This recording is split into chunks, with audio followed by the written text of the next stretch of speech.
突然です。バナさんです。ハラセンということで始まりましたハラセンラジオ、陣内智則の面白い方原田専門家でございます。この番組は日々私が見ちゃったもの、聞いちゃったもの、食べちゃったもの、飲んじゃったもの、言っちゃいけないこと、食べちゃいけないものなんかの話をしておる番組でございます。ぜひチャンネル登録と高評価よろしくお願いします。はい、ということで始まりましたけども、昨日は引き続き今日のライブね、水道橋博士さんが阿佐ヶ谷ロフトにて行う配信ライブがあるんですけども、それのオープニングをずっと作ってたのと、中身の打ち合わせをしておりました。で、今日話したいのはあれですね、見ました？バナナさん、もう連日ね TVer の話をしてるんですけども、今回ね、昨日の晩放送がありましたバナナサンドはリアタイでね、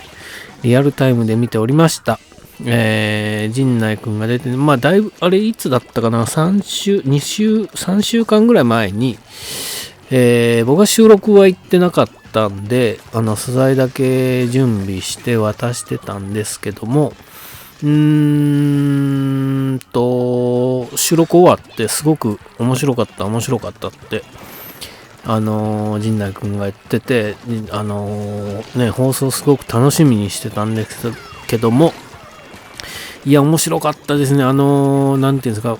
陣内のネタを他のね、俺じゃなくてもいいんじゃねえかみたいな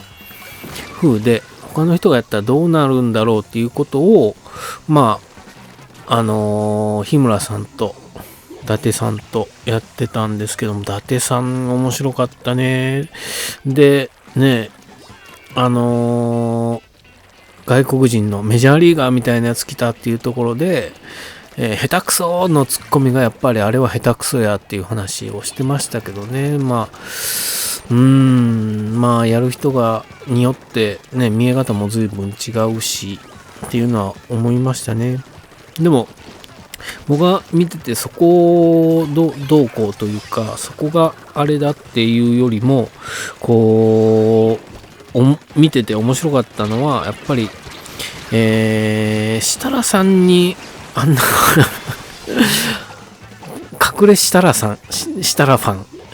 ですね。隠れ設楽ファンですわ、あれは本当に知らなかったっすね。そうだったんだって思って見てましたね。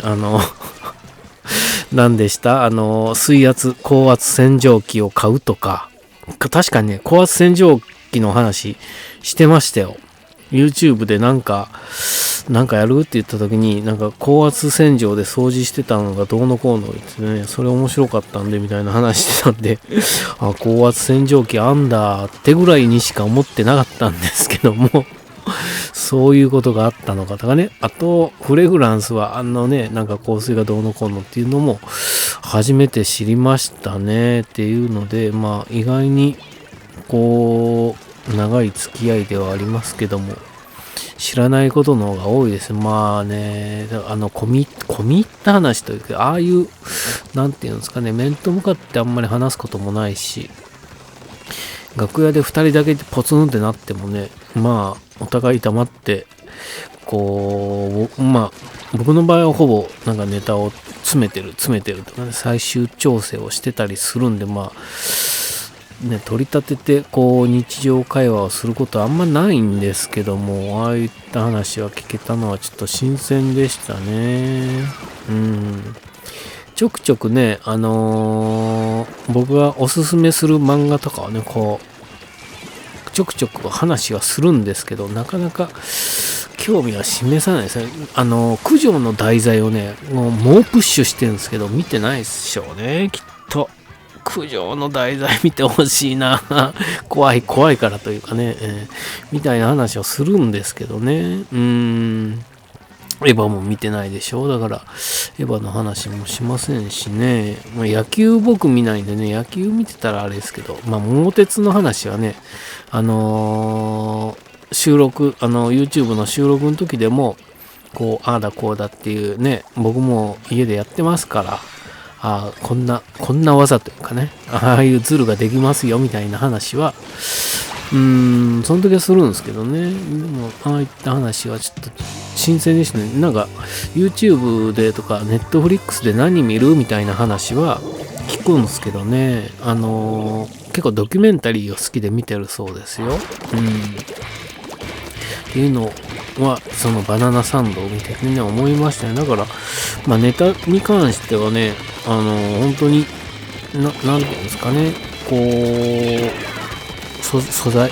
としてというかね、考えたのは陣内であってね、それをねこう突っ込むんやっていうのがあった上でのあれでしたけど、本当にね他の人でももっと見てみたいなって思いましたよね。だから例えばヒロミさんであるとか、さんまさんなんかね見てみたいと思いますよね。それからこうね結構やっぱり突っ込める人、そうですね。で見てみたいなーって思い、タカさんとかね、あとは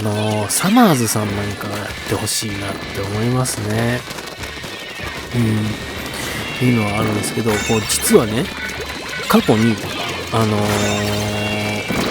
他のネタをまんま僕がそれはわざわざ出向いてっていう言い方もおかしいですけど、僕も借り出されて他のね芸人さんが突っ込んだことがあるんですよ、過去に一度。それはね水玉烈風隊のケンさんだったんですけど、ケンさんのソロイベントをね新宿のどこだったか、モリエールじゃないな、忘れちゃったな、ちょっとでやった時にひどいぐらい滑ったんですよね、本当に。それは何が悪かった、ネタをしっかりが入ってなかったというかね、こうどういう順番でっていうのがしっかり突っ込めきれなかったみたいなところあるんですけど、それでもね昨日のバナナサンド見る限り、多分ね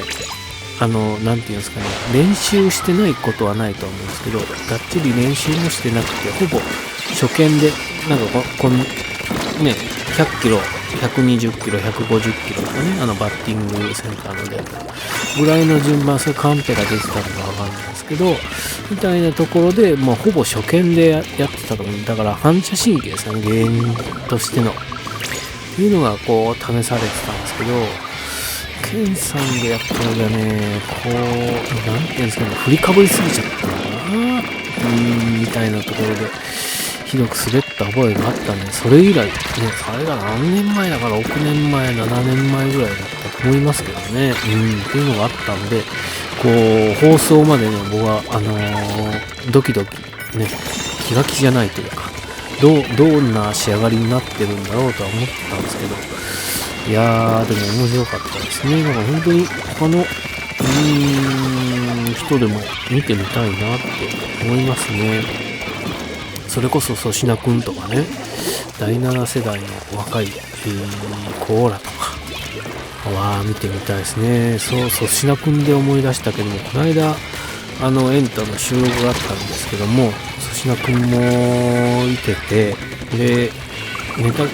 陣内のネタがギリギリまでこう詰めてたんで、結構早めに入って、そしたらネタ収録終わった粗品くんがこう楽屋に覗いてきてね、いや陣内さんありがとうございました、 R1 のあれでR1 考察のところでね、陣内くんがいや粗品は全然悪くなかったと、ああいう構成だったんで振るに触れなかったりとか、審査員にね意見を聞けなかったりみたいなので、いやあれで粗品が叩かれるのは本当に忍びないということをR1 の考察の中でも言ってて、それのお礼にやってきてて、粗品君もねなんていうんですか、ありがとうございましたって言ってましたけどね、ああいった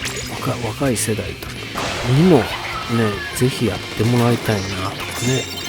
見てて思いましたね。見ててというかね、僕は見たいなと思いましたね。だから他のピンゲームとかね、いいんじゃないですか、やってみても、と思いますけども、そういうのをね、非常に楽しめて、まだ、それからね、あれ、見れない地域もね、深夜の番組なんで、関東ローカルじゃないですか。なんで、